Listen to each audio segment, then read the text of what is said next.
예, 코스피가 지금 무려 37포인트가 오르면서요. 2348까지 왔습니다. 거기에는 삼성전자 2% 상승 기업까지 오늘 함께 되고 있는 부분인데요. 어제 삼성전자가 온라인으로 이제 신제품 공개했습니다. 소위 이제 언팩 행사라는 건데요. 그 얘기와 함께 시장 또 흐름들 현대차증권 로근창 리서치 센터장님 모시고 집중 분석하겠습니다. 어서 오십시오. 안녕하십니까? 네. 2300을 네. 쉬운 건 아니지만 어쨌든 간에 뚫고 올라갈 때는 강하게 가면서요. 네. 생각보다 빨리 가서 좋긴 하지만 조금 당혹스럽기도 하고요. 네, 이후에 그 시장 흐름 먼저 좀 얘기해 주시겠어요? 네. 뭐 저희가 봤을 때는 역시 한국 증시가 신흥시장에서 제일 매력적인 게 좋은 산업이 많습니다. 네. 뭐 어제 삼성도 공개를 했지만 물론 반도체 좋고 물론 지금은 가격은 빠지지만 여전히 반도체 내년 전망도 네. 되게 저희는 좋게 보고 있고요. 그다음에 2차 전지 대표 기업 LG화학 어닝 서프라이즈 네. 났고 또 9월 달에 또 테슬라가 배터리 데이도 하고 네. 뭔가 2차 전지 회사들 시가총액 탑 10에 다 들어가 있는데 계속해서 이익 모멘텀과 또 장기 성장성에 대한 기대감이 계속 나올 것 같고요. 언택트들은 뭐 본격적인 실적이 나오고 있고 네. 이 코로나 사태에도 그리고 K바이오는 또 아주 실제로 큰 폭의 실적이 잡히고. 예, 네. 그래서 그런 4개 업종이 시가총액 상위에 차지하고 있는 상태에서 우리 자동차 업종도 전통 업종인데 최근 들어서는 네. 뭐 어떻게 보면 성장주의 좀 성격들 전기차든 네, 뭐 이런 맞습니다. 것들이 많이 좋아지고 있기 때문에 항상 성장하는 동네에서 가치주도 성장주의 성격을 띄어갑니다. 그런 차원에서 보면 지수 부담이 조금 있긴 하지만 저희도 뭐 상단은 2,400으로 보지만 뭐 지금 분위기에서 2,400 이제 얼마 남지도 않았고요. 네, 그러게요. 뭐 숨고르기는 하겠지만 오히려 2021년에 대한 전망 자체도 그래서 지금은 저금리와 그리고 양적 완화를 완화하는 했던 풀린 유동성을 해소하는 신호가 보이지 않는 동안에는 계속해서 강세장이 쉽게 무너지지는 않을 거고 그중에서 한국 시장은 매력적인 산업들이 많기 때문에 특히 눈높이가 좀 높아지지 않을까 그래 보고 있습니다. 다행입니다. 예. 예. 자, 그러면 오늘 이제 삼성전자 얘기를 좀 집중적으로 하겠습니다. 어제 이제 신제품 공개 행사를 했는데요. 갤럭시 5 형제가 출격했습니다. 애플은 한꺼번에 발표할 때 그렇게 제품을 많이 발표 안 하는데 삼성전자를 이렇게 보면 예. 여러 가지 한꺼번에 확 그냥 공개를 합니다. 이번에 그 주요 제품들을 전작과 비교하면 어떤 평가를 좀 하실 수 있나요? 제일 관심이 있는 건 Z 폴드고요. 네네. Z 폴드 2고 삼성이 이제 상반기에는 Z 플립, 하반기에는 이제 Z 폴드 이렇게 낼 것 같아요. 계속 네. 시리즈가 나올 거고 이제 Z 플립은 1, 그다음에 폴드는 2였고 내년에는 이제 Z 플립 2, 폴드 3가 나오겠죠. 그래서 완성도가 상당히 높아졌어요. 작년에 제품은 이제 예부 화면이 4.6인치였는데 이번에는 예부 화면이 6.2인치니까 네. 뭔가 딱 찬 느낌이 좀 좋고요. 거기다가 보호 윈도우도 이제 필름 쓰는 CPI를 쓰다가 어쨌든 UTG랑 글래스를 써서 훨씬 더 완성도가 좋아졌고요. 여기다가 예부 화면도 좀 더 커져서 뭐 7인치보다는 7.3인치보다 큰 7.6인치라서 좀 더 태블릿 같은 느낌이 생기기 때문에 멀티태칭 할 때는 훨씬 좋지 않을까 그래 봐집니다. 역시 관심은 Z 폴드 2였고요. 두 번째는 노트 20도 어쨌든 작년에도 뭐 우리 노트 시리즈가 어느 시점부터 예전에 배틀그라운드도 전용으로 막 돌리고 그랬는데요. 어쨌든 게임 컨솔의 역할까지도 이제 노트 20이 좀 하는 프리미엄 스마트폰이 이렇게까지 할 수 있다는 거.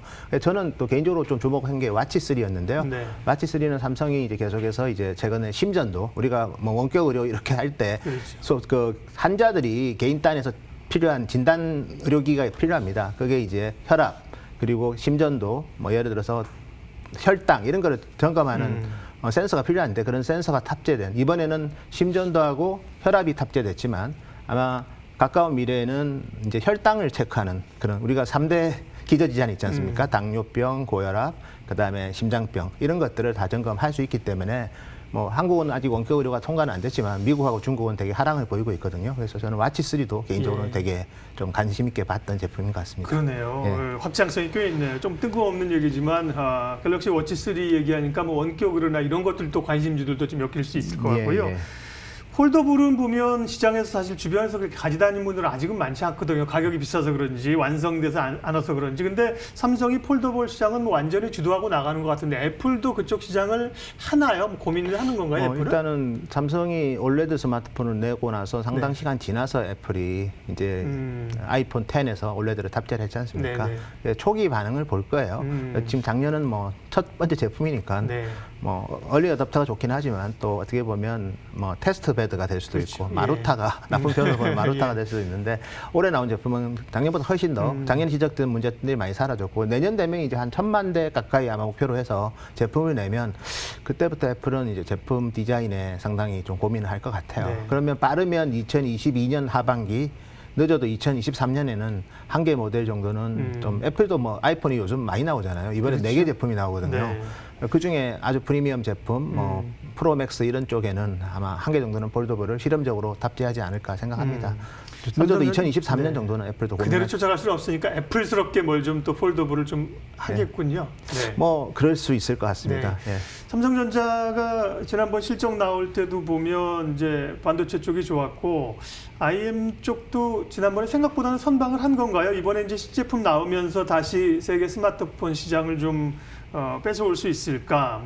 다시 1위로 올라갈 수 있을까에 대한 기대감들인데요. 예, 뭐 저희가 간단하게 말씀드리면 작년 2분기에 삼성이 한 5,300만 대 가까운 스마트폰을 팔았고 하웨이가 5,500만 대인데 그 하웨이 제품을 보면 중저가 제품이 많습니다. 예. 아너스 뭐 이런 거는 재고 정리를 많이 했고요. 그래서 뭐 가볍게 이번 3분기에 1등을 다시 할 것 같습니다. 4분기는 저희가 하웨이의 부품 회사들의 수주 추이를 보면 4분기에 하웨이 스마트폰 출하량이 한 4천만 대가 안 될 것 같아요. 네. 한 3,900만 대. 그래서 이번 3분기부터 삼성은 다시 물량 기준을 확고한 1등으로 등극할 것 같고요. 그래서 뭐 하웨이 시대는 끝났다 그렇게 말씀드리겠습니다. 네, 그러니까요. 뭐 다 제목들이 신제품 내면서 삼성전자가 스마트폰 1위를 다시 차지할 수 있을까라고 언론에서는 제목을 달았는데 역시나 뭐 최고의 전문가답게 노근총 센터장님은 뭐 가볍게 3분기에는 네. 탄환할 걸로 보셨습니다. 네. 보면 그 삼성전자 다니는 제 친구들 만나보니까 지난 분기에도 사실 TV 같은 거 굉장히 잘 팔렸다 그러더라고요. 네, 네. 근데 최근에 보면 반중 정서 때문에 북미에서 또 인도 같은 경우가 국경 분쟁 이런 것 때문에 상당히 중국에 등 돌려서 네. TV나 스마트폰이나 그런 수요에 대한 기대는 좀 높여도 되겠습니다. 네. 뭐 저희는 뭐 인도 시장이 비록 중저가 시장이긴 하지만 네. 그래도 삼성이 좀 가파르게 점유율이 올라갈 것 같고요. 예. 저희도 뭐 외신을 통해서 보니까 네. 뭐 중국이라는 그 상호 자체를 아예 없애버리는 그러니까요. 인도의 스마트폰 매장도 있더라고요. 네. 그래서 샤오미, 오포, 비보 이런 제품들이 점유율이 뭐 급감할 거고 네트워크 장비 쪽도 원래 삼성이 인도랑 릴라이언스랑 뭐 타타 이런 애들이랑 좀 관계가 좋았는데 네. 앞으로는 더 뭐 하웨이 장비랑 뭐 이런 쪽은 많이 축출되지 않을까 그래 봐집니다. 그러니까 예. 인도 시장이 엄청나잖아요. 예. 그러니까 참 중국의 리더십에 대해서 고민하는 게 그 국경에서 몽둥이 들고 서로 싸움해가지고 그렇게 13억 시장에 대한 그 반감을 사는지 참 네. 아이러니한데 어쨌든 우리에겐 뭐 기회인 것 같고요. 예. 삼성전자 이게 나오면 이제 결국 이제 스마트폰 부품주, 폴더블 관련된 부품주들을 조금 더 가벼우니까 주목을 하는데요. 부품주 단도 실적이 이제 그럼 이어서 좀 올라갑니까? 뭐 일단은 항상 이제 뉴스에 판다고 했듯이 네. 오늘은 다 빠집니다. 그러네요. 관련 네. 기업들이. 그래서 폴더블이 이제 얼마나 팔리냐에 따라서 밸류에이션이 중요합니다. 왜냐하면 이제 제품이 나오면 그 전에는 기대감이지만 그 다음부터는 밸류에이션을 그렇죠. 보는데 네. 올해 정말 삼성이 폴더블을 얼마 팔지, G 폴드 2가 얼마 팔릴지를 좀 보고 접근하시는 게 맞을 것 같아요. 내년에는 되게 좋을 거예요, 다시. 네. 그러니까 그리고 또 혹시 2호나 3호나 이슈가 있을 수 있거든요, 부품은.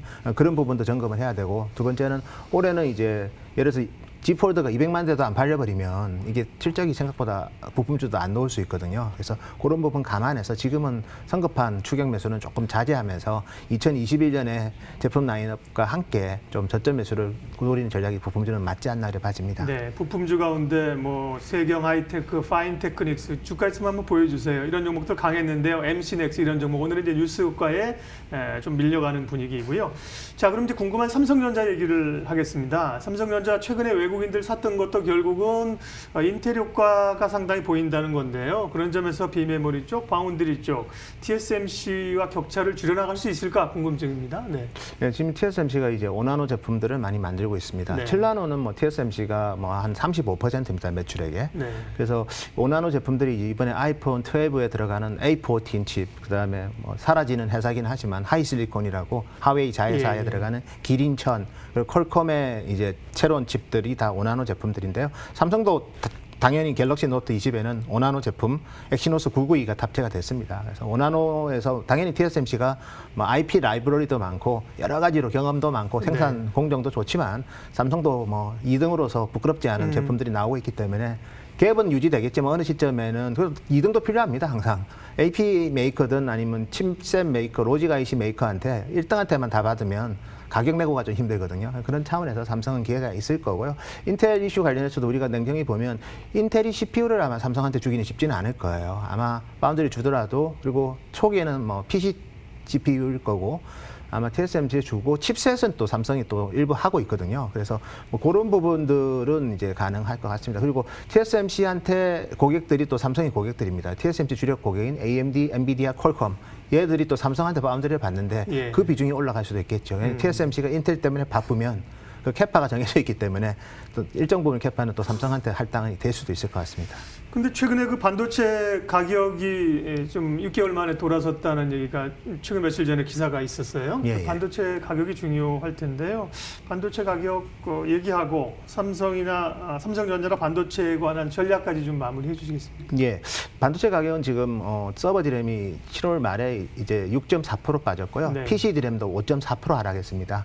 서버는 3분기에 생산량이 좀 많이 줍니다. 그래서 지난 2분기가 380만 대 서버를 만들었고요. 이번 3분기는 310만 대 정도 만들기 때문에 좀 생산량이 감소가 있고 그 이유는 재고가 많아서 그렇고 네, 네. 또 최근에 마이크로소프트가 만약 틱톡을 인수한다면 글로벌 서버 수요가 막 크진 않지만 한 3, 4만 대 정도는 감소할 것 같아요. 틱톡이 그만큼 데이터 센터 투자를 많이 했는데 네. 그게 좀 감소할 게 있고 PC는 제가 보니까 3분기, 4분기 출하량이 상당히 안 좋네요. 저희가 2분기가 PC가 재택근무 때문에 70% 늘었거든요. 네. 1분기 대비. 근데 3분기에 저희가 봤을 때 한 15% 정도 2분기 대비 줄고 4분기에도 좀 줄 것 같아요. 왜냐하면 올해는 학교가 문을 안 열었기 때문에 백투스쿨 수요가 별로 없을 것 같습니다. 예. 그래서 PC하고 서버향 메모리 가격 하락은 3분기, 4분기는 불가피할 것 같습니다. 반도체주는 지금은 이제 스탠스는 어떻습니까? 짧게만 좀. 네. 예, 삼성전자는 뭐 반도체 말고 다른 쪽이 좋아서 네. 이익이 증액하니까 여전히 좋게 보고 있고 하이닉스는 저점 매수를 하기에는 좀 3분기는 이른 시점이 있고요. 오히려 4분기에 저점 매수를 노리고 그 포인트는 2021년에 언택트 수요를 감안한 저점 매수는 유효한데 그 시기는 타이밍은 좀 늦추는 전략이 좋지 않을까 그래 보고 있습니다. 네. 집중 분석 현대차증권 노근창 리서치 센터장님과 함께 삼성전자 그리고 시장 얘기 함께했습니다. 인사드리면서 오늘 마치겠습니다. 함께해 주셔서 고맙습니다. 수고하셨습니다.